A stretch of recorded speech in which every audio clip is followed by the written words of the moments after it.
Қалабай батыр. Бұрынғы тұста Қалабай деген батыр болған. Қалабай батыр картайып, оның үстіне қатты ауырып жатқанда көңілін сұрауға жұрт келіп, Қалабай батыр, жасыңда алмаған жауыңыз қалмады, енді арманыңыз да жоқ шығар, деп көңілін жұбатқандай болды. Армансыз кісі бола ма? Сендер тыңдаңдар, мен арманымды айтып берейін, деді де Қалабай батыр сөз бастады. Мен 40 жігіт жолдаспен барымталап бір қанша мал алып бір жерге тоқтадым. Жолдастарым қысырдың тайын сойып ет асты. Мен ұйықтап қалдым.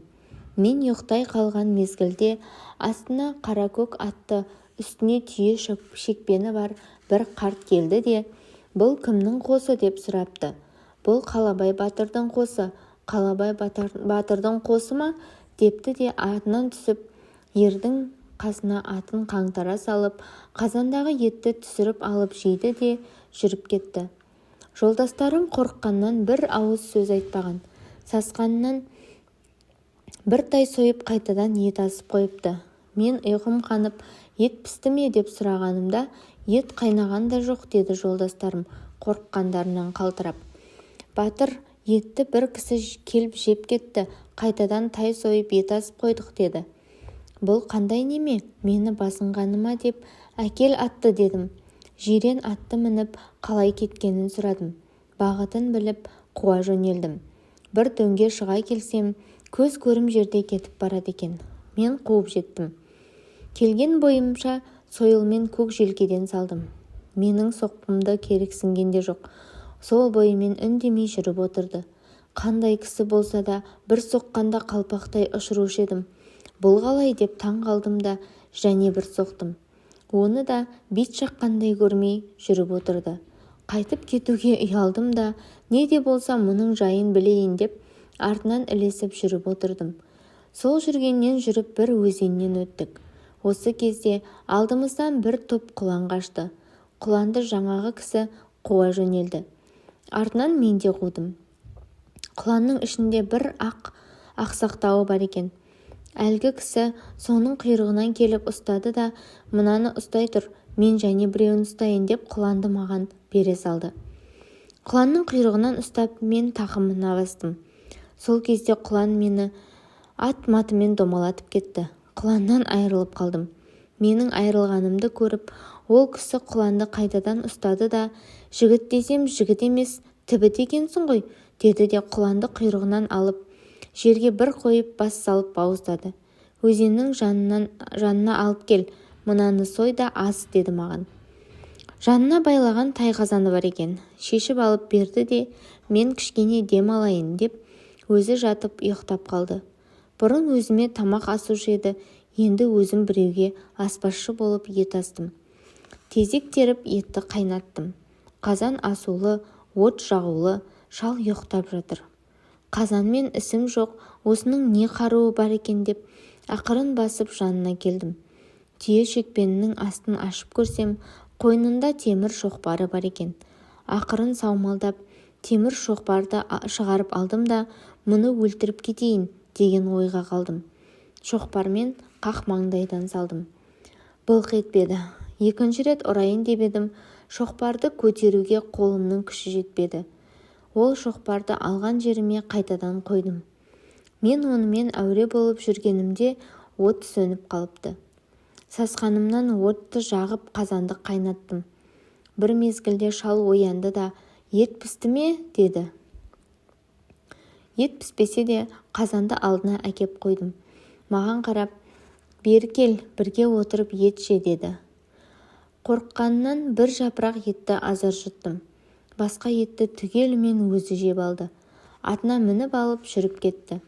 Артынан мен де еріп жөнелдім. Сол жүргеннен жүріп 2-3 өзеннен өттік. Бір жерге келіп қондық. Торғай шырылдағаннан атына мініп қайтадан жүрді. Жас кісінің көзі өткір болушы еді. Мына өзенде не көрінеді байқашы, деді маған. Қарап тұрып, өзенде мал көрінеді, дедім. Олай болса соған қарай жүрейік деп жүріп кетті. Малдың ішінде аппақ қудай бір шал жүр. Шал екінші шалға «Ассалаумағалейкум баба» деді. Шал сәлемін алды да «Ай баламай, сені қан тартып келеді-ау, құрт-құмырсқа теріп кетсең де жай жүрсең етті, деді. Басқа сөз айтпай ары қарай өтіп кетті. Оның ар жағында бір кезеңге және шықтық. Қалабай, байқашы, көзіңе не көрінеді, деді. Өзенде қой мен сиыр жатыр, дедім. Соған қарай жүріп кетті. Артынан мен де жүрдім. Бүкірейген кәрі кемпірдің сиырдың ортасында жүргенін көрдік. Жақсы жүрсің бе, ана, деді. Ей, жүрмей қайтейін, сорлы балам, сені қан тартып келді-ау, деді. Соны естіген соң әрі қарай тағы жүріп кеттік. Одан әрі бір кезеңге және шықтық. Көрші, көзіңе не көрінеді, деді. Қарасам, 3 ақ орда тұр. 3 ақ орда тұр, дедім. Жарайды, деді. Сол жерде менен жаныңда не қаруың бар еді, деп сұрады. Менің қаруым бүктемелі ақ семсер, дедім. Соны қызғанбасаң, маған бер, деді. Семсерді бердім. Шал, иә Қалабай, барармыз. Барған кезде сен аттан түспе. Түндік шалқасынан ашылса, сонда үйге кір. Егер түндік ашылмаса, өз атыңды таста да менің атымды мініп, өз жөніңе қашқайсың. Өз атыңмен қашсаң құтылмайсың, деді. Шал аңын қаңтара салып, еді, бұл не деген мал, деп таңданып тұрдым. Шал қолына семсерді ұстаған бойы ақ ордаға кірді де, үйдің іші шақыр-шұқыр еткенде менің үрейім ұшты. Көп кешікпей түндік шалқасынан ашылды. Аттан түстім де үйге мен де кірдім. Табалдырыққа жеткенше үй іші іркілген қан екен. Оң жаққа қарасам, серейген алып жатыр. Кірген бойынша ұйықтап жатқан алыптың басын шауып тастапты. Өзі төрдің алдында отыр екен. Сол жақ босағада бір әйел отыр. Мен барысымен, иә Қалабай батыр, менің жаныма отыр, деді де, енді сен тыңда, мұның жайын бастан аяқ айтып берейін, деді шал. Бағанағы өзің көрген шал мен кемпірдің біреуі әкем, біреуі анам еді. Мынау отырған менің әйелім еді. Мына жатқан өлген дәуді көрсетіп, менің көзімнің қарашығындай жалғыз жиенім еді. Әкеден туғандай екеу едік, бір ұл, бір қыз. Қарындасым байға тиген соң күйеуі қайтыс болды. Артынан өзі өлді. Мына жатқан жиенім жастай жетім қалды. Жиенімді жетімсіретпеймін деп өзімнің әкем баулып асырады. Бұл өсіп өз шамасына жетті. 10 жастан өткен соң мына тұрған әйелім маған қаңқылдай бастады. Мынауыңды өлтіресің бе, не қыласың? Сен кетсең, маған қол салып мазамды алады. Осы өссе түбі саған жау болады. Осының көзін жоғалт, деді әйелім. Әйелімнің айтқанына нанбадым. Дұшпандықпен айтып отыр деп әйелімді қайтарып тастадым. Көзім жетпеген соң нанбадым. Бір күні қалың аралға адастырып тастайын деп ойладым да, аңдап құстап келейік деп ертіп алып жөнелдім. Апарып аралдың ішіне адастырып қайтып кеттім. Артымнан көп кешікпей-ақ ол да жетті. Сөйтіп жүріп 17-ге жетті.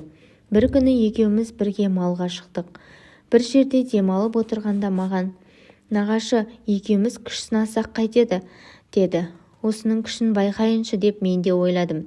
Екеуміз ұстаса кеттік. Мені бұйым құрлы көрмеді. Менен күші артық болды. Содан үйге қайттық. Содан соң-ақ елдің айтқаны шын екен. Көзімді бақырайтып қойып, әйеліммен бірге жататын болды. Қалағанның осы әйел болса, сен-ақ ал деп атыма мініп қаңғырып кетіп қалдым. Сол жүргеннен көп замандар өтті. Бір күні түсімде аян берді. Сенің тентіреп жүргенің не? Ішкері жақта Қалабай деген батыр бар. Соның жолы ашық. Соның қаруын алып, өзін жолдас қылсаң, қандай дұшпаның болса да мұқатып саласың, деді. Сонымен табаны бір жылдай сені іздедім. Құдай айдап, сенің қосыңа келіп кездестім. Қалабайдың қосы деп жолдастарың айтты. Егер осы Қалабай батыр болса, артымнан ерер деп етіңді жедім де кетіп қалдым. Сен артымнан қуып келіп, сойылмен соқтың. Үндегенім жоқ, жүре бердім. Содан соң құланның етін астың. Мен ұйықтаған болып жатқанымда өз шоқпарыммен өзімнің басыма ұрдың. Басым ауырыңқырап қалды. Ауырса да шыдай бердім. Сен шошып, жүрегіңнің қабы жарылып өліп кетеме деп қозғалмадым. ет же деп едім, бір жапырақ ет жей алмадың. Оның бәрін білдім. Бағанағы өзің көрген әке-шешемнің табанын тіліп, жиенім малға салды. Менің атым Көксал батыр. Ел-жұртын жинап, әке-шешесін алдырып, таза киіндіріп, баяғы қауымына түсіріп, ат шаптырып, той қылып, бір қатар мал сойып мұратына жетті. Көксал мен Қалабай құшақтасып дос болды. Жиен ел болмайды, желге ас болмайды деген сөз осыдан қалған екен. Бір күні Көксал, Қалабай батыр екеуміз сейілге шығып келейік деп сейілге шықтық. Қалабай екеуміз күш сынасайық деді. Көксал сол кезде 60-та еді, мен 40-та едім, дейді Қалабай.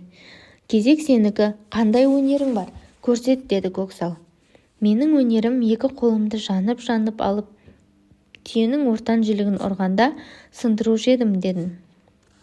Қане ұрып көр, деді Көксал. Қолымды жанып қырымен Көксалдың жіліншегіне ұрғанымда жіліншек үзіліп кетті.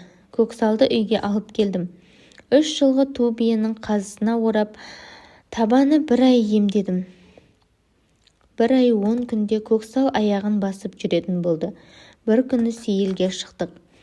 Иә, енді кезек менікі, деді де Көксал мені көтеріп алып, лақтырып жібергенде қаңбақтай ұшып домалап кеттім. Үйге қайтып келдім.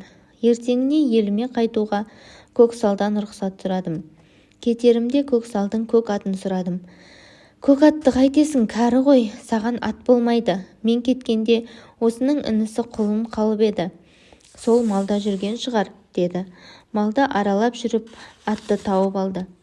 Дәл көк аттың өзі секілді, бірақ шу асау. Көксал сол атты берді. Айғыр үйірлі жылқы беріп, жаныма жолдас беріп жеткізіп сал деп тапсырды. Мен аттанып кеттім. Ендігі жылы осы уақытта мені тосып ал, деді Көксал. Бір қанша күндер жүріп еліме келдім. Жолдастарым қорқып отырған екен. Мен келген соң ат шаптырып, той қылып, ойын сауық құрды. Мен соны көре алмадым-ау, менің арманым сол, деді Қалабай өлер алдында. Көксал келеді-ау деген мезгілде Қалабай қайтыс болды.